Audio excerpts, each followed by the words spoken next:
ನಿತಿನ್ ಆ ಅಳು ಕೇಳಿ ಬೇಗ ಬೇಗನೆ ಹೋಗೋಕ್ಕೆ ಶುರು ಮಾಡ್ದ. ಆದರೆ ಆ ಅಳುವಿನ ಶಬ್ದ ಜೋರಾಗಿಯೇ ಕೇಳಿಬರ್ತಿತ್ತು. ಈ ಅಳು ಶಬ್ದ ಕೇಳಿ ಅಲ್ಲಿಯೇ ನಿಂತುಬಿಟ್ಟ.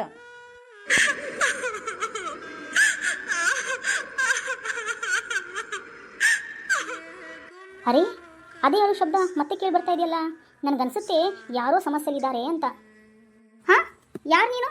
ಅಚಾನಕ್ಕಾಗಿ ನನ್ನ ಮುಂದೆ ಬಂದು ಈಗ ನಿಂತುಬಿಟ್ಟೆ. ಇವಾಗಾದರೂ ಇಲ್ಲಿ ಯಾರು ಇರಲಿಲ್ಲ. ಯಾರು ನೀನು? ನನಗೆ ಸಹಾಯ ಮಾಡಿ ಪ್ಲೀಸ್.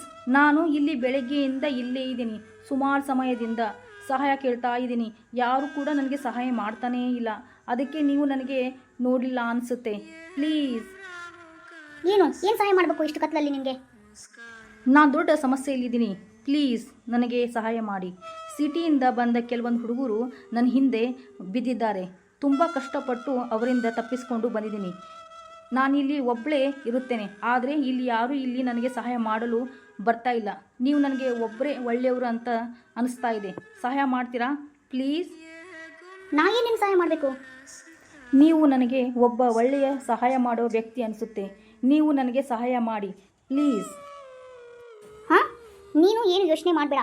ನನ್ನ ಜೊತೆಗೆ ಬಾ. ಇಲ್ಲಿ ಏನೂ ತೊಂದರೆ ಇಲ್ಲ.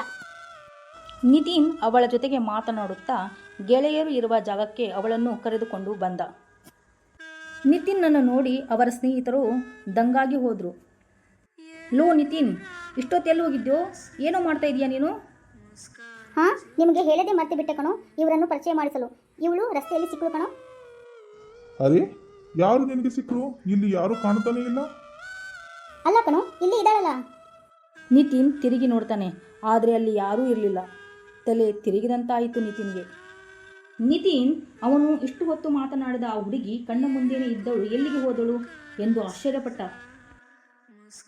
ಯಾಕೋ ನಿತಿನ್, ಹೀಗ್ಯಾಕೆ ನೋಡ್ತಿದ್ಯಾ ಗಾಬರಿ ಪಟ್ಟು? ಹಾಂ, ಲೋ ಅದೇನಿಲ್ಲ ಕಣೋ. ಅರೆ, ಏನು ಭೂತ ನೋಡಿದ ಹಾಗೆ ನಿಂತಿದ್ಯಾ? ಹೇಳು, ಏನಾಯ್ತು? ಏನಾದರೂ ನಿಜವಾಗ್ಲೂ ಕಣಿವೆ ಪ್ರದೇಶದ ಮೋಹಿನಿ ಭೂತ ಏನಾದರೂ ಹಿಡ್ಕೊಂಡ್ಬಿಡ್ತಾ ನಿನಗೆ? ಹಾ ಹಾ ಹಾ ಹಾ ಹಾ